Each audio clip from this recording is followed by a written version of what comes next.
allow me to convey a warm welcome to you all. And what I want to say to you today is this. Whether they are good things or bad things that happen to you in life, you will succeed. And why will you succeed? Because you have found the why of your passion that will strengthen your will to never give up when the going gets tough.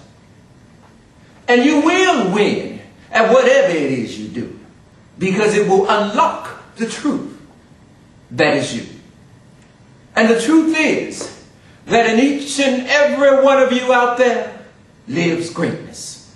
A greatness that brings about a wisdom, a knowledge that there is no substitute for putting in the work needed to achieve the things that you dream. A wisdom that brings forth a light, an awareness, a value, a worth of one's self. I say, sisters, brothers, family, let us bear witness to the power of greatness and bring forth the love that leads humanity and not technology. I have a dream. Yes, I love me some Dr. King. I'm Antonio Chris Palacios, Masters Track and Field Champion, and I want to thank you all for giving me this wonderful opportunity to share with you a vision of a world that embraces the will to win. My 7 W's of greatness. Whether, why, will, win, wisdom, work, worth, and bear witness to the power of greatness. A better you, a better world, a call to action. Now look, just in case numeral 7 isn't as lucky as they all say it is. Well, I don't know if any of you caught it, but when I was listing my 7 W's of greatness, I actually slipped in an 8th W of greatness, and that would be the why of passion. That which motivates you, be it a thing, a person, an idea, faith. For me, well, it's you. My passion for people is what fuels my drive for greatness.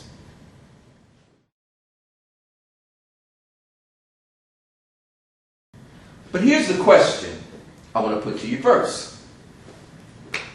Will you live the greatness within you? Let's let that percolate a bit. Think on it. Come back to it a little later. When I was a kid growing up, the sport of boxing was really big, particularly the heavyweight division. Of course, my favorite boxing heavyweight champion of that time, and may he rest in peace, was none other than the greatest of all time. His mama may call him Click, I won't call him Clashes, float like a butterfly, sting like a bee.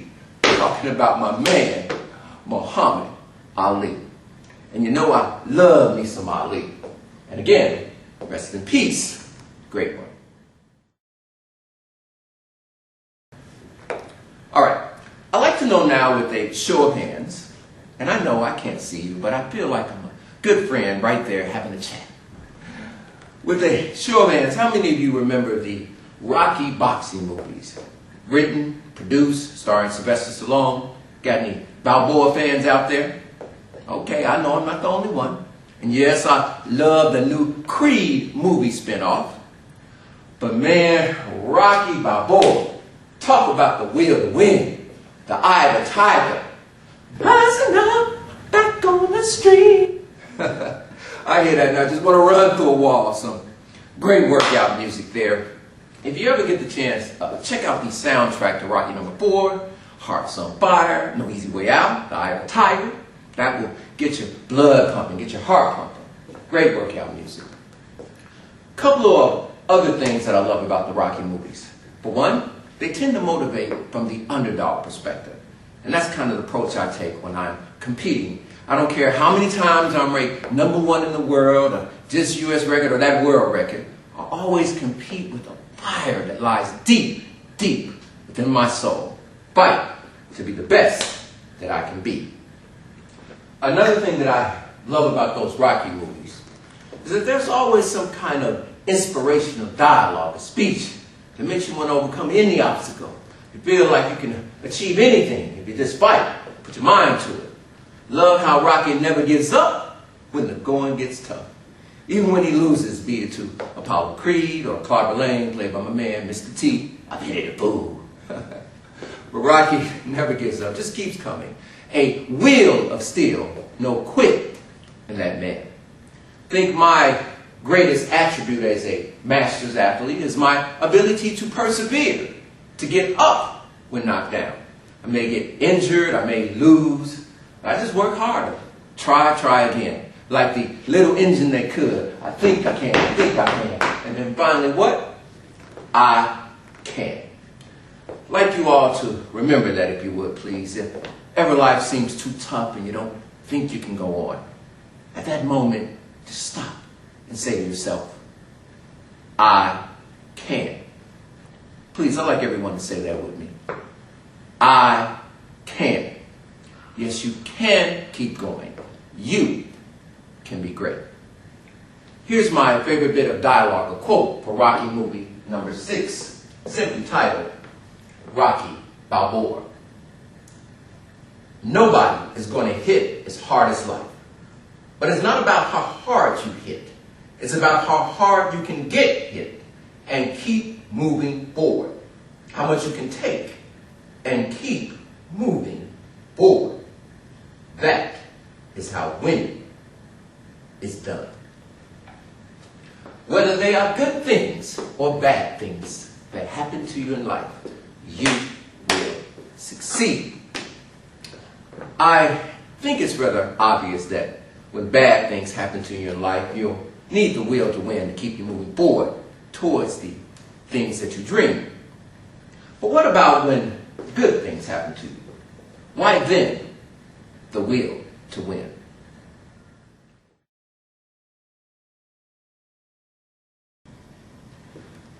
I was 16 years old. I just started to get good in the triple jump on a national level in youth track and field.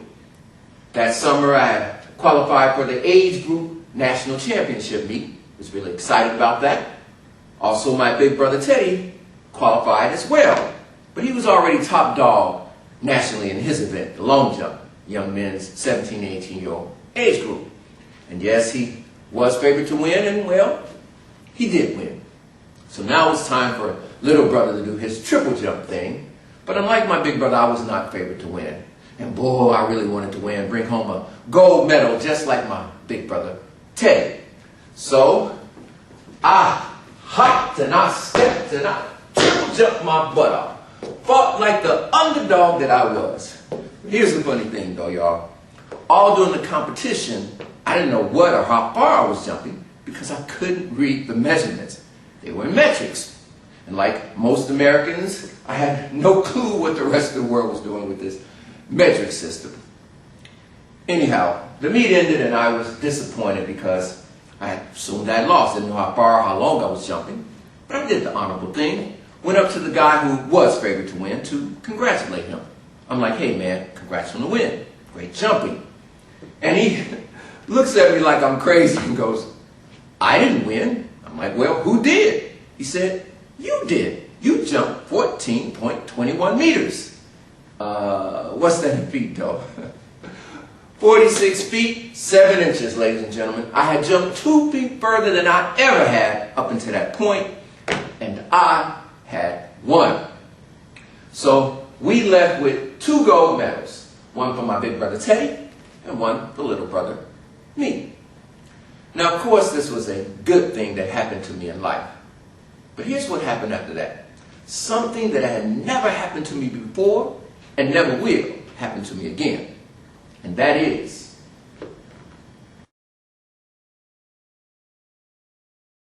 I got cocky, full of it.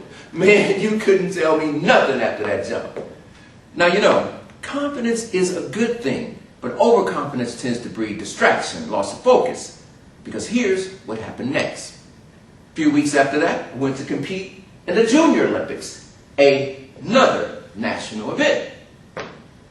Ladies and gentlemen, you want to know how cocky I was? Well, I'll tell you how cocky I was. They had a guest speaker that year at the Junior Olympic meet, and it was none other than the great Olympian Edwin Moses. This man was a picture of perfection when it came to the 400-meter hurdles. Had won over 100 races straight, a true example of greatness. So I'm at this Junior Olympic meet. Have to go to the bathroom. I'm in there washing my hands up. I'm the only one in there. Next thing you know, Mr. Olympian himself comes walking in. I go, "You Edwin Moses?" He's like, "Yeah." And then I say to him, and I kid you not, "How would you like my autograph?" Mr. Moses is like, "Cute kid, but get on up out here, boy." So anyway, time comes for me to do my triple jump thing again at this meet. So I hop and I step and I jump again. But this time it's like blah, blah, blah. No fire, no energy, no height, no nothing. Lost my edge, my power, my focus was not good. I may have come there as the favorite, but I left empty-handed. No bronze, no silver, no gold, no nothing. Didn't even get Edwin Moses' autograph. Let me tell you something. I never got cocky or overconfident again after that Junior Olympics meet. And guess what? I didn't really leave empty-handed. Came out with an important life lesson about the power of being humble. But my main point to you is this. Even when good things happen to you in life, you'll still need the will to win to keep you grounded, focused, to keep you on that path of fulfilling the full potential of your existence. The will to win is not something for just this or that goal or this or that dream. It's something that you will carry with you for your entire life. As long as you have air in your lungs, greatness is needed from you. The world needs the best of you. All right, let's come back to that main question I put to you earlier. Will you live the greatness within you? Okay, let's keep it real now. How many of you know within yourself that the answer to this question is no? I have not been living greatness up to my potential, being the best that I can be. Raise your hands, please. Okay, here's what I want everybody to do. Find 5 things or reasons that can help you pull out that greatness within you. Strengthen your will when things are not going so great in your life. 5 things that will keep you focused even when the fruits of your greatness appear to you in life. For example, I like to share with you my 5 things that keep me going when times are tough and keep me focused when things are good. And these aren't in any particular order of importance because, of course, they are all important. 1, my love for people. My passion to give all that I can to humanity itself for a better world, a better you, a call to action. 2, my son. I am truly inspired by the wonderful things that he does in his life. School teacher, track coach, head track coach. Very proud, got a lot of love for him and what he does. 3, a wife, a life, an angel. As she is the sun, the moon, and the stars, and she is the universe that I wish to exist in. Where love reigns, the impossible can be obtained. 4, man, I'm ready to be paid. It's like I've been broke all my life. Starving athlete, starving artist, po. Or in other words, 2 birds with 1 stone. My desire to help others and the process of getting paid to do what I love most as well, help people. Last but not least, number 5, my mommy, Edwina Palacios. She was and always will be my number 1 role model when it comes to helping others. I've seen it, I lived it with her, and I am so blessed to have learned from her. Thanks, Mom. I love you. Quote, "Mother is the name for God on the lips and hearts of all children," from the movie The Crow. Now, of course, we all have to find our own 5 things to empower us to greatness. But when that voice in your head starts to question you, should I be doing more with my life? Have I done all that I'm capable of doing with the gifts and talents that live in me? Does this world need more from me, my friends, my family? Is society getting the best of me? These can all be very terrifying questions, and quite honestly, many of us don't like the answers to them. But know this, ladies and gentlemen, on the other side of fear lies a courage of a true nature. When we will ourselves through tough times, through complacency, self-doubt, whatever bad hand we were dealt in life, you unlock the greatness within you. You become what you have it in you to be in this world. And we were all born with greatness, born with the will to win.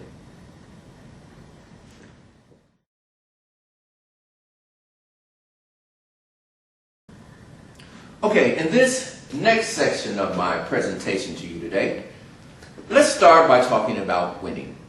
What is winning? How do we define winning? If we simply define winning as coming in first place in some kind of competitive competition, then winning is truly somewhat of a selfish endeavor. Maybe not in the team concept.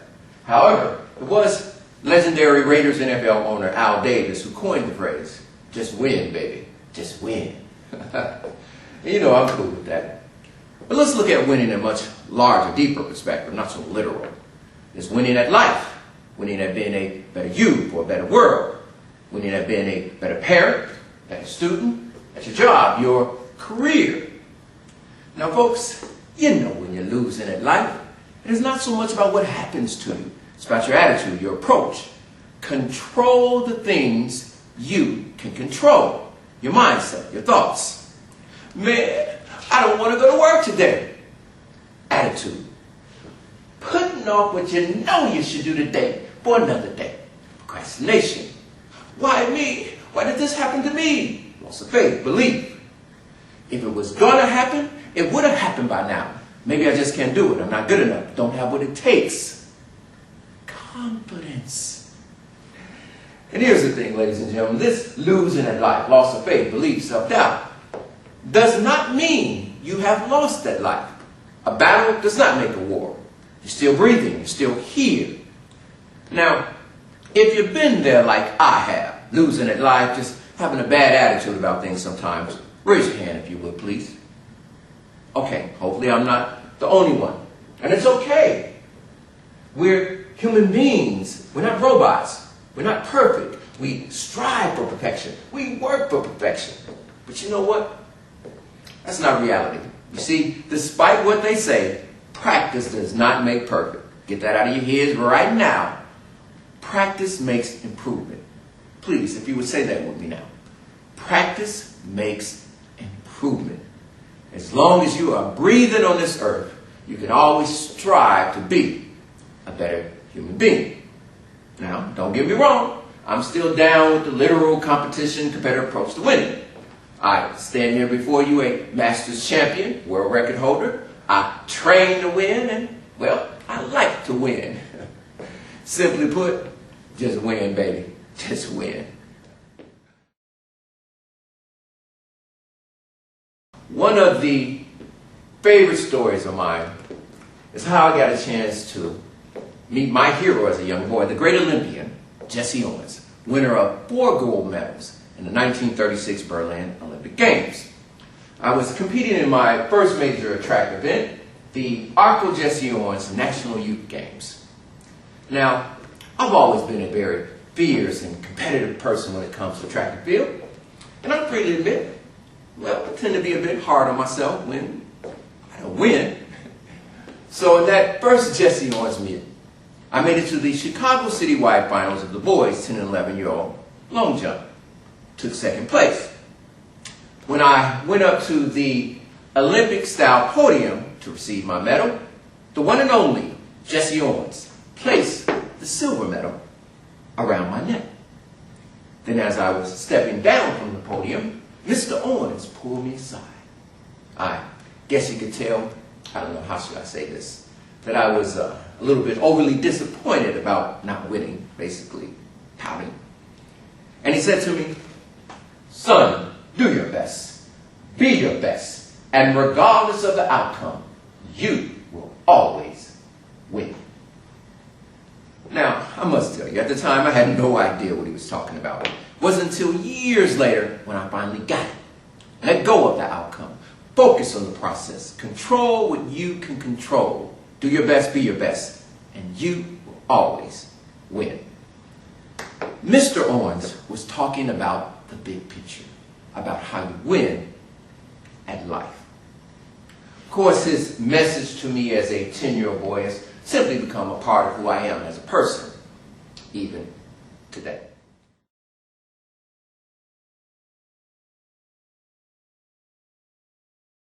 I want to throw you guys a curveball now. Let's play a game. It's called the Personality Spectrum, based off the Myers-Briggs Learning Type Inventory Studies and systems developed by Author Dr. Joyce Bishop. It's a kind of know thyself exercise, and it goes like this. I've got 2 questions I'm going to put to you. Each question has 4 answers. Each answer correlates to a particular personality type. And again, pick only one of the 4 answers. All right, here we go. First question. When I experience stress, I would most likely, number 1, do something to help me feel more in control of my life. Number 2, do something physical and daring. 3, talk with a friend. And 4, go off by myself and think about my situation. Okay, raise your hand if you handle stress by doing something to help you feel more in control of your life. You are the organizer. Raise your hand if you handle stress by doing something physical and daring. My friend, you are the adventurer. Raise your hand if you handle stress by talking with a friend. Then you are the giver. And finally, raise your hand if you handle stress by going off by yourself and thinking about your situation. We are the thinkers. All right, that was fun. Let's do another one. Second question. Other people think of me as, behind door number 1, dependable and loyal. Behind door number 2, dynamic and creative. Behind door number 3, caring and honest. And finally, behind door number 4, intelligent and inventive. And so, raise your hand if most people think of you as dependable and loyal. Survey says, the organizer. Raise your hand if most people think of you as dynamic and creative. Who is the adventurer?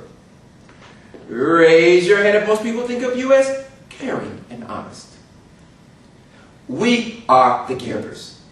And finally, raise your hand if most people think of you as intelligent and inventive. Again, these are our thinkers.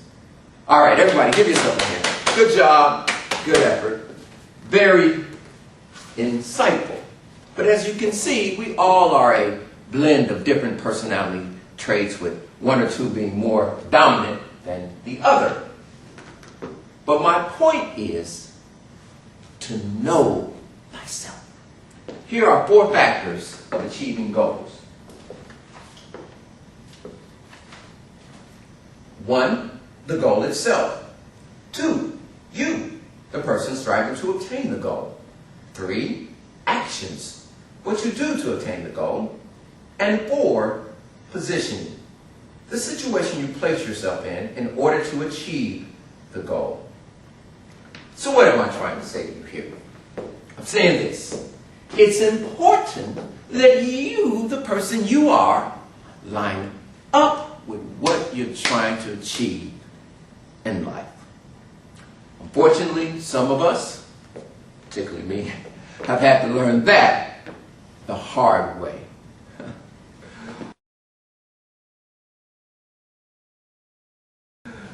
All right, I want to come back now to losing at life. I was 16 years old when I got kicked out of high school, basically because I just stopped going to class. I didn't get it. I was lost. I was angry. I didn't understand what was required of me to make a life for myself in this world. Remember my mother at the time trying to enroll me into this dropout school that they had for young people in my situation. Then after getting a perfect score on this placement test, the administrator turned to my mom and said, "We can't let your son up in here with gangbangers and criminal types. It just wouldn't work." So I also got kicked out of the dropout school as well. It was at this point that the awakening in me started to occur, or maybe more accurately, a change in my awareness. Here's what happened. I saw my mother get up and go to work, as she usually did. I saw my brother get up and go to school, as he usually did. Now, at the time, this seemed a bit strange to me because I kind of thought that their lives would stop too when I got kicked out of school. But that didn't happen. Their lives went on. So as I watched my mother and brother's lives go on, something started to change in me. I started to remember who I really was, what I felt, what I wanted to be. And once again, I wanted to make a difference in the world, in people's lives, starting with my own. Remember thinking to myself, just give me another chance. I need another chance. I'm ready. And folks, here's a funny thing about the universe. It has a way of showing up when you show up, right on time. Because for me, out of the blue, my mother, Miss Palacios, showed up with an opportunity. I remember she set me down at the kitchen table and told me one of the greatest things I had ever heard. She said, "Son, I've got you an interview with the principal of Dunbar High School. Ask and you shall receive." Go ahead, say amen if you want. Ain't nothing wrong with a little church up in here. Dr. Stevenson, the principal at Dunbar High School at the time, looked me right in the eyes and said, "I need to see proof before I let you up in here. I need to see A's and B's from a top summer school because C's will not get you in here next year." No worries, my good people. I had no problem with the task at hand because you see, once my thoughts changed, my actions changed. I went from being lazy to the hardest working brother you can ever imagine. And yes, I was a proud Dunbar mighty man that next year. Why win at life, at anything? Because winning cuts through, pulls out, and captures the essence of the best of what you can be. Win to find yourself. So if you're losing at life, don't give up. Persevere. Get up when knocked down. Metamorphosize into a highly realized potentiality of humanity. Feed off greatness. Take in the knowledge. Become the wisdom gained from transforming from loser to winner, be it in life or in competition. This is why we need to win. Why we embrace the greatness of the human spirit, which is the will to win. Here's a quote on this from one of humanity's great wisdom thinkers, Confucius. "The will to win, the desire to succeed, the urge to reach your full potential, these are the keys that will unlock the door to personal excellence." Wisdom born from greatness.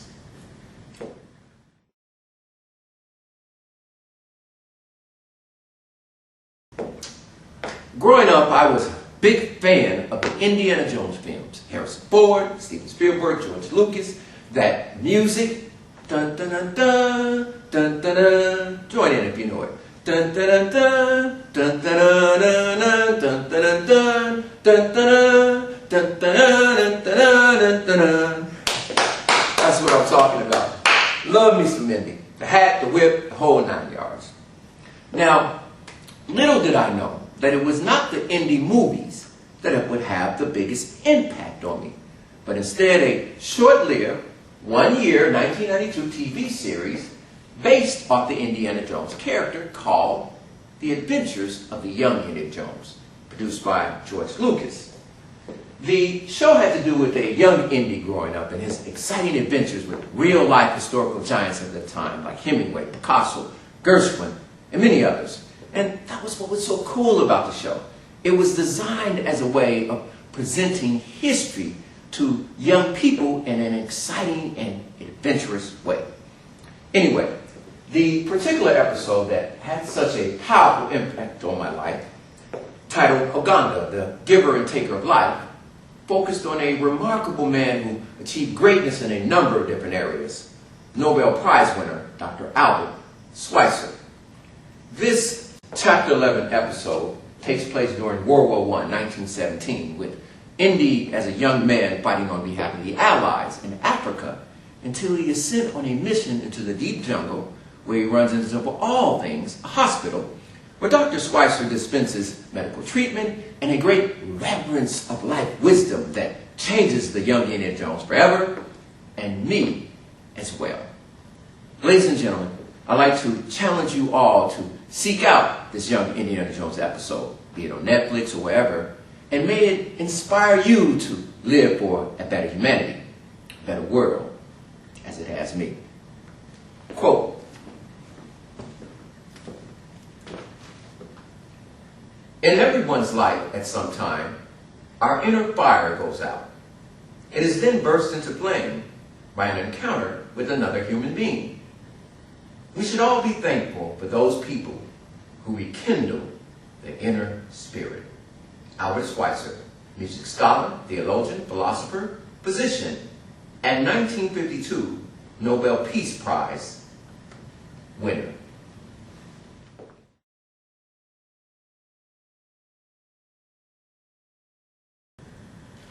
I'd like to take the time now to explain why throughout this presentation you hear me talk about great people who inspired me to want to do great things for humanity.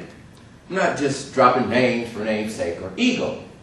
It's because I believe that it's important to connect with people who symbolize how you would like to be in life. And these great people, I point out to you, be it Ali, Dr. King, Sylvester Stallone as Rocky, or Jesse Owens, etc., came up in a time when you really had to put in a lot of work to garner the kind of attention and exposure that they got for what they achieved in life. Not unlike some today who achieve fame by being a celebrity for celebrity's sake. I'll take reality TV for 400, please.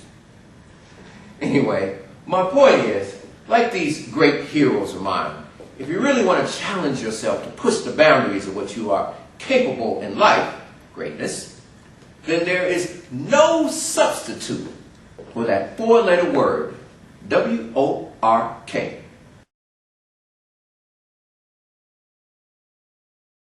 This next quote of mine is from someone who greatly inspired me as a child. She was blind, deaf, but not dumb, and her achievements in life exemplify the importance of hard work and the power of the will to win. Author, activist, and humanitarian, Helen Keller. Children who hear acquire language without any particular effort.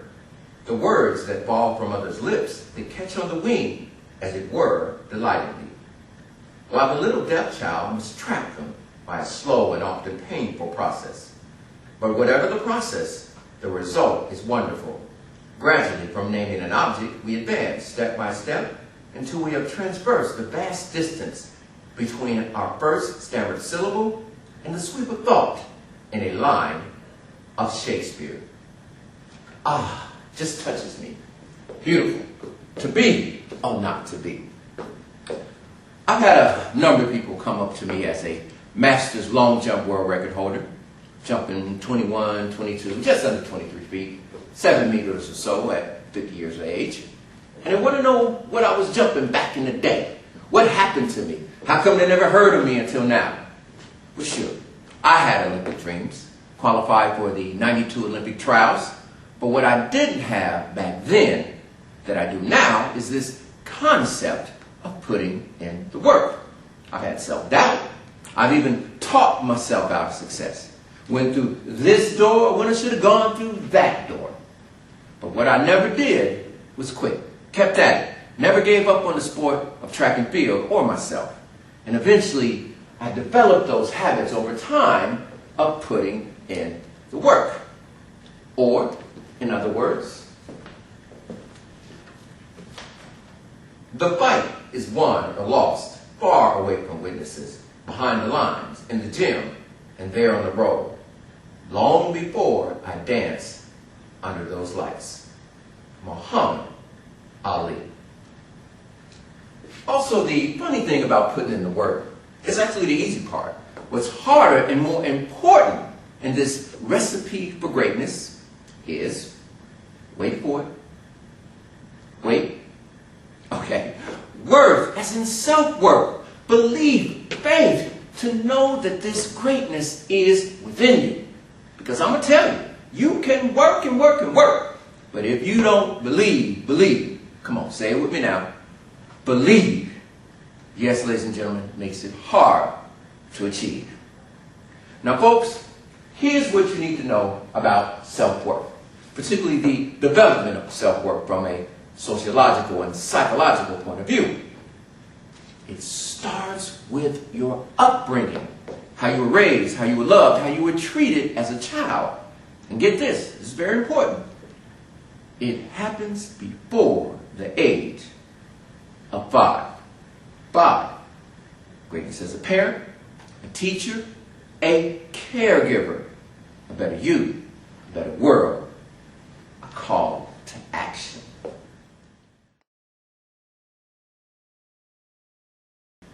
Now, my upbringing or story starts, of course, with a mommy and a daddy. My father, Teodoro Flores Palacios, was an Olympic high jumper competing for Guatemala. Years later, he became a bilingual professor at Malcolm X College in Chicago. Now, I didn't grow up with my dad, but I got to see him periodically throughout my early days. Got to know him quite a bit. Much love from my pops.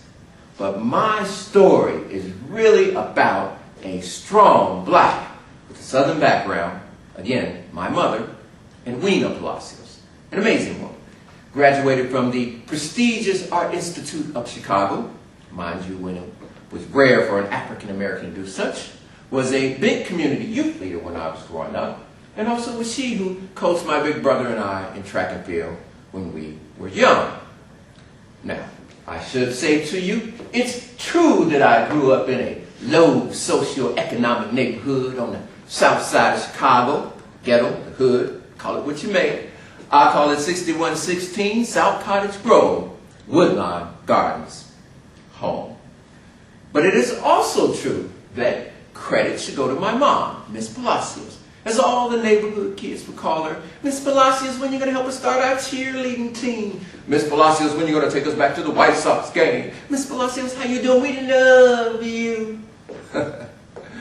Look, I knew my mom was doing good for these kids, but I'm going to tell you, sometimes it just got on my nerves. Anyhow, credit should go to my mother for giving us a vision of the world that was beyond the circumstances in which we lived. Now, of course, we all are not blessed to be inspired by wonderful, great, loving parents. You know, you don't get to choose mommy and daddy. And in a lot of cases, that's a bit unfortunate, to tell you the truth. But I like what motivational Pastor Joel Osteen says on this. You don't come from your parents. You come through your parents. And I believe your commitment, your responsibility to yourself, to humanity, is far greater than your unchosen biological circumstances, so to speak. Your power for greatness is spiritual. Bear witness to the power of greatness.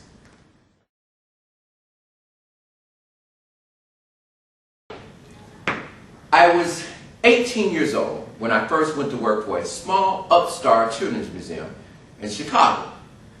Now, I have so many wonderful stories I could share with you from my early days at the museum, but I come up with one I want to tell you. It had to do with an encounter with someone who's been a bit of a role model to me when it comes to showing how the talent of talk and relating to others can make a difference in the world. Now, back then, our little children's museum was located in downtown Chicago in the Cultural Center, or the old main library building, which is really somewhat of a strange place to put a children's museum. Think about it. A library, shh, kids playing in a children's museum. Trust me, y'all, it was quite a challenge, to say the least. Anyhow, one day I was working in one of our 2 little room exhibit spots we had back then, when I saw this lady who I guess was just passing through the Cultural Center on a lunch break, I don't know. She sort of ran into our little museum.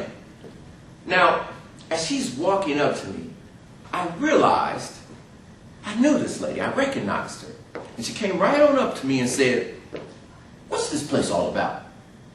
Now, I want you to understand something. For me, working at the Children's Museum was not just a job, it was a cause. So I went into my thing about how the museum was started because of cutbacks in art and music education in the Chicago public school system at that time, and also how the museum hoped to fill that void in these 2 essential areas of a child's educational development or growth. Let me tell you something. This lady stood there a good 20 minutes talking to me. I couldn't believe it, just me and her. And even to this day, I am grateful that Oprah Winfrey took just a little time out of her day and listened to me speak about my hopes and aspirations for the youth of America. Yeah, I was 18 back then. I was the youth of America. Anyway, guys, that's my Oprah story. Quote, "It doesn't matter who you are or where you come from. The ability to triumph begins with you, always." Oprah Winfrey. So, if there is one thing that I've learned from my many years of competing in track and field, it's not where you start from that counts the most. It's where you end up that wins the race.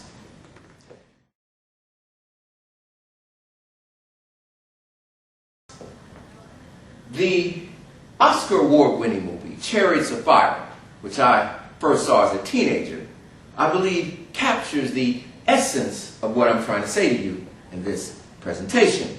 And again, if you haven't seen this movie, maybe take time to seek it out as well. It's about these 2 real-life runners that compete for Britain and their hopes for Olympic greatness in the 1924 Games. But here's the thing. Each guy is driven to do so by 2 completely different reasons. One guy is driven by the injustice that he feels from those of the world that look upon him as less of a person because of his Jewish heritage. For him, Olympic success is like a weapon against all that seek to deny him equal membership in the human race. I love it when he says in the movie, "I believe in the pursuit of excellence, and I will carry the future with me." The other runner featured in the movie sees his running as a spiritual expression, and he believes that Olympic greatness will help bring that spirituality to a world at large. And I quote, "Where does the power come from to see the race to its end? From within. I believe God made me for a purpose, and He also made me fast. And when I run, I feel His pleasure." And so, for me, that drive for greatness, that need to win at being a better human being, again, comes from a spiritual place.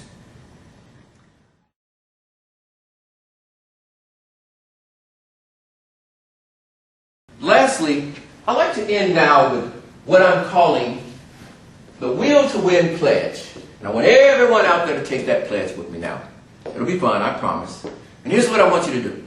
When I do this, you say yes. So I'll speak first, then a fist pump, then a passionate yes from everyone. Cool? Let's practice first. And again, practice makes what? Improvement. All right, practice.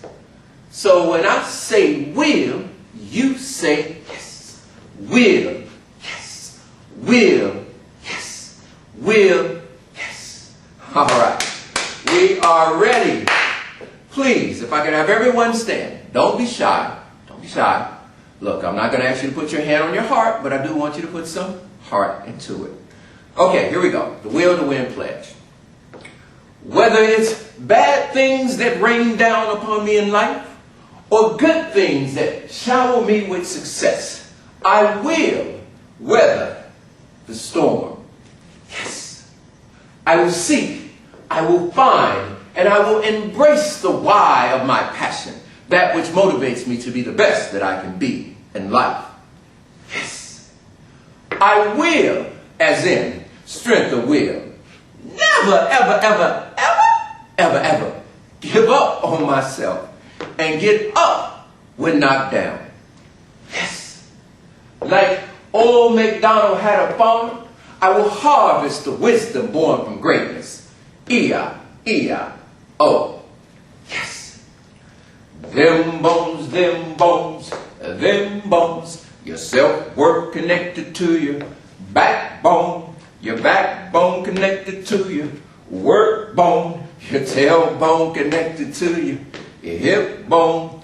Put them all together and you will win. Yes. I will control what I can control. Focus on the process. Let go of the outcome. And bear witness to the greatness of others and let it stick to my soul like peanut butter without the jelly. Yes.